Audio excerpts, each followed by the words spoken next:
புரட்சி தலைவி அம்மா அவர்களுக்கும் என் முதல் வணக்கம்.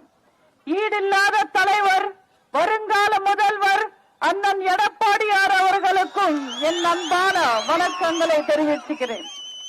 2026 தேர்தல்ல ரொம்ப முக்கியமான இந்த தேர்தல்ல எங்களுக்கு பக்கபலமாய் இருந்து எங்களுக்கு தோளோடு தோள் கொடுத்து நிற்கும் அத்தனை கூட்டணி கட்சி தோழர்களுக்கும் என் அன்பான வணக்கங்களை தெரிவிச்சுக்கிறேன்.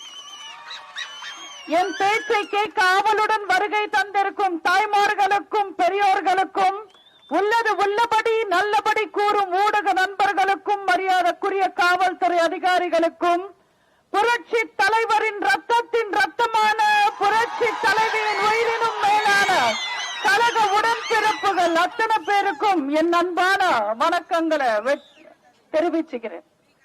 இந்த கரூர் 2000 வருஷத்துக்கு முன்னாடி 2 சகோதரர்களால ஆளப்பட்ட பூமி இது. அண்ணன் சேரன் செங்குட்டுவன் இமாலயத்திலிருந்து கல்ல கொண்டு வந்து கண்ணகிக்கு கோயில் கட்டினார்.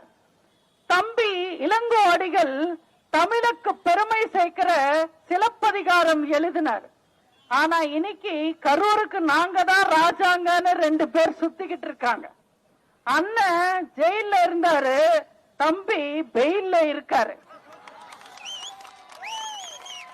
இப்போ அண்ணனுக்கு கோயம்புத்தூர்ல சீட்டா, ஏன்னா கரூர்ல செல்ஃப் எடுக்காதுன்னு அவருக்கு தெரிஞ்சு போச்சு.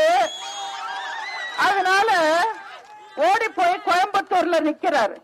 தம்பி மட்டும் விட்ட பணம், செலவு பண்ண பணத்தெல்லாம் எடுக்கணும்ன்றதுக்காக இங்க ஓட்டு கேட்டு சுத்திக்கிட்டு இருக்காரு.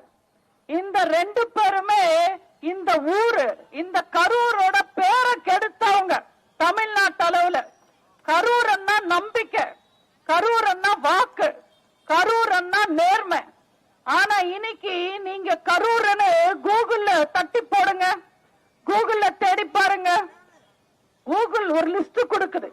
ஊழல் செந்தில் பாலாஜி, 10 ரூபாய் செந்தில் பாலாஜி, 5 கட்சி அமாவாசை செந்தில் பாலாஜி, பாட்டில் செந்தில் பாலாஜி, மணல் கொள்ள செந்தில் பாலாஜின்னு இஷ்டத்துக்கு ஒரு பெரிய லிஸ்ட் கொடுக்கறாங்க. அவரோட தம்பி அதுக்கு மேல 2 வருஷம் தலைமறைவாய் இருந்துட்டு இன்னைக்கு வந்து ரொம்ப ஜம்பமா ஓட்டு கேட்டுக்கிட்டு இருக்காரு. அவர் இந்த கரூருக்கும் கரூர் மக்களுக்கும் என்ன செஞ்சிருக்காரு? நீங்க எல்லாரும் நம்ம அண்ணனுக்கு ஓட்டு போட்டு அண்ணன் ஜெயிப்பாரு. இந்த தேர்தல் முடிஞ்ச உடனே நீங்க பாருங்க, நம்ம அண்ணன் சட்டசபைக்கு போவாரு, கரூர் பிரதேஷ் ஜெயில